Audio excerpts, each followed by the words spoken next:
प्यारे बच्चों, अस्सलाम वालेकुम। आज हम तफरीक का अमल इसके बारे में मालूमात हासिल करेंगे। तफरीक के अमल में उधार लेने वाली तफरीक सीखेंगे।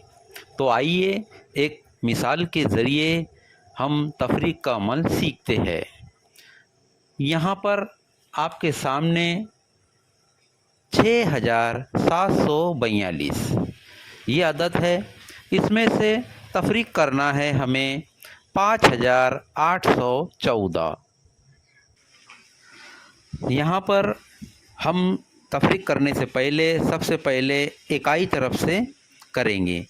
इकाई में यहाँ पर 2 है। अब 2 में से हमें 4 निकालना है, तो 2 में से 4 नहीं जाते, इसलिए हम बाजू वाले से एक दहाई उधार लेंगे, तो ये बन गए 12 और इसे कट करना ना भूले। अब इसके पास 4 है, तो इसके पास यहाँ दहाई में ऊपर 3 बचेंगे, तो यहाँ पर हमें ऊपर 3 लिखना है। अब हम तफरीक का अमल करेंगे। यहाँ पर इकाई में 2 थे, तो वो बन गए 12, तो 12 में से हमें अब 4 निकालना है, क्योंकि पहले 2 में से नहीं जाते, इसलिए हमने बाजू वाले से एक दहाई उधार लिए। 12 में से 4 गए, तो बचे यहाँ पर 8, नीचे लिखना है हमें 8। अब आइए दहाई में देखिए, दहाई में पहले 4 थे और बन गए यहाँ पर 3, क्योंकि उन्हें वो बाजू वाले को एक उधार दे दिए। 3 में से यहाँ पर एक तफरीक करे, तो यहाँ पर बचे 2।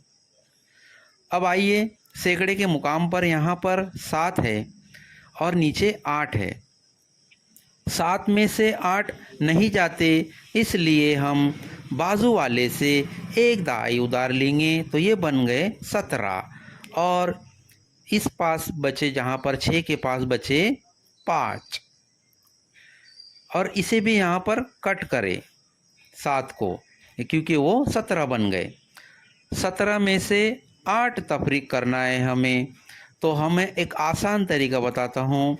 8 के आगे 17 तक गिनना है। 8 के आगे 9, 10, 11, 12, 13, 14, 15, 16, 17, तो यहाँ पर बचे यहाँ पर 9, तो यहाँ पर हमें 9 लिखना है। अब बाजू की तरफ देखिए, यहाँ पर 6 थे, तो ये यहाँ पर 5 बचे। 5 में से 5 गए, तो यहाँ पर हो गया 0 जवाब आया। हमारा जवाब आया 928। इस तरह से हम अमल करेंगे और दूसरे हिसाब भी हल करेंगे। अस्सलाम वालेकुम।